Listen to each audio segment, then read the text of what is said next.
And my, the counterpoint to the rock and roll was Qawwali, the Sufi devotional singing of the subcontinent. But here's, Qawwali is very much, as you say, devotional. It is religious. Right. The whole point of Western rock and roll is rebellion, it's protest. And I'm wondering how you squared that circle. For example, Qawwali isn't about how young boys get sex, and it's not about protest and Sure. falling out with your parents and your society. Right. How did you use Qawwali to make rock and roll? Sure. The way you and I live this life, we sift through influences. For example, my heroes, John Lennon, Bob Dylan, right?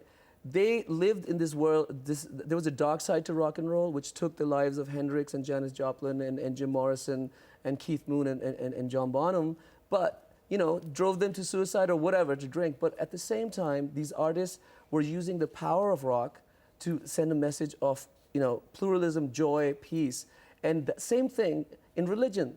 There's a dark side and then there's a light side. So if you sift through that and you find, like for example, U2 is a great example, using the power of faith and the power of rock to bring people together. But I suppose the point is, are there limits in your music as to how much you will challenge certain cultural values at the heart of Islam? I mean, for example, would you ever write lyrics and write songs which challenged the supremacy of Islam in a society like Pakistan? So let me give you an example. Way beyond me, the original rock and roller, I think, was a man called Baba Bulleh Shah, a Sufi poet who lived in the 17th century in South Asia amongst, political turmoil in a polyglot population of Muslims and Hindus and Sikhs and Jains. And his first poem was, "Who am I?" He was in a madrasa, a religious school, and he asked his teacher, "Why do I have to wash my hands and my feet and my face to say my prayers if my heart's not clean?" And he was kicked out of the mosque, and he wrote this poem. He said, "You can destroy the mosque, you can tear down the temple, you can break anything that can be broken, but never break anybody's heart, because that's where God lives."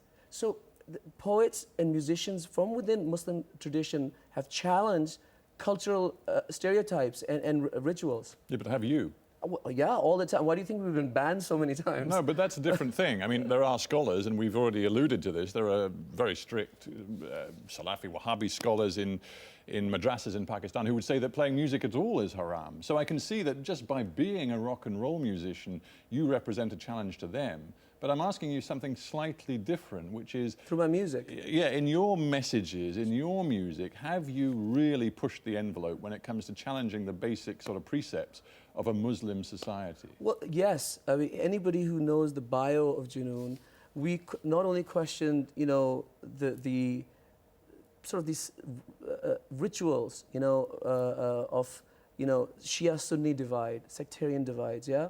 But also political corruption, right? Because all of this is interlinked.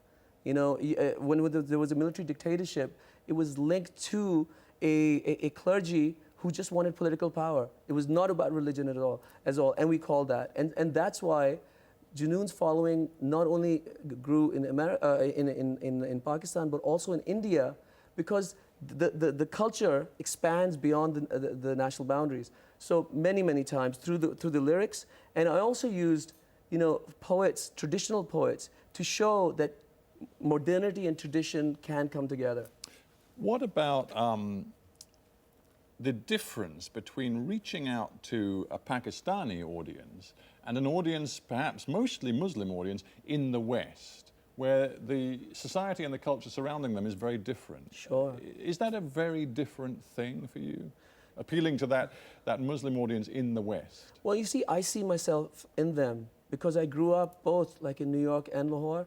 And the fact is that when you grow up, America's an immigrant culture to begin with, so whether you're Irish, Italian, Jewish, you have your roots culture and then your wider as an American. So it's very easy for me to be able to say, look, I'm proud to hold on to my Muslim roots, but I'm also an American, and so a lot of these young kids like Faisal Shahzad, who Faisal Shahzad being the young Pakistani American who allegedly was behind the attempt to blow up a car in Times Square. Right. So they're being brainwashed by these thugs masquerading as holy men. So that's why am I talking more about faith, delinking this specter of terrorism with Islam is so important to get the right message of Islam to these young people that, look, you can live in the West, because there's a line in the Quran, for example, the East and West is for you to roam.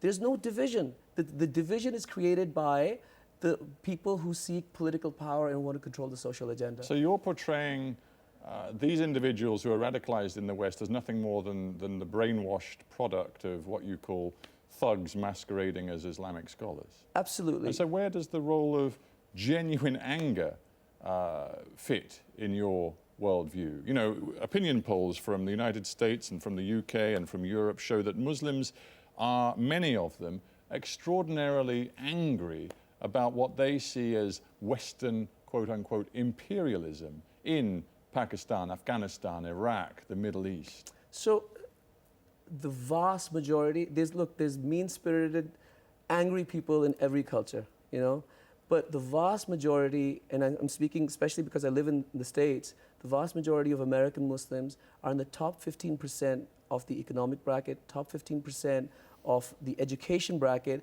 living as doctors, teachers, authors, firemen, policemen, cab drivers. Yeah, but Salman, you're not answering my question. My question is specifically about the political anger that many Muslims feel and which fuels, for some of them, a radical, extreme reaction. Sure, I'm coming to that. So they are engaging with their governments, whether if they're in America, they're engaging with the US government. For example, there was a presidential summit on social entrepreneurship.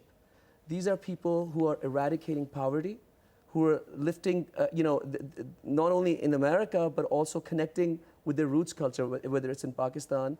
You have to realize that the 4 kids who were sent to Pakistan to learn jihad were turned over really by their parents.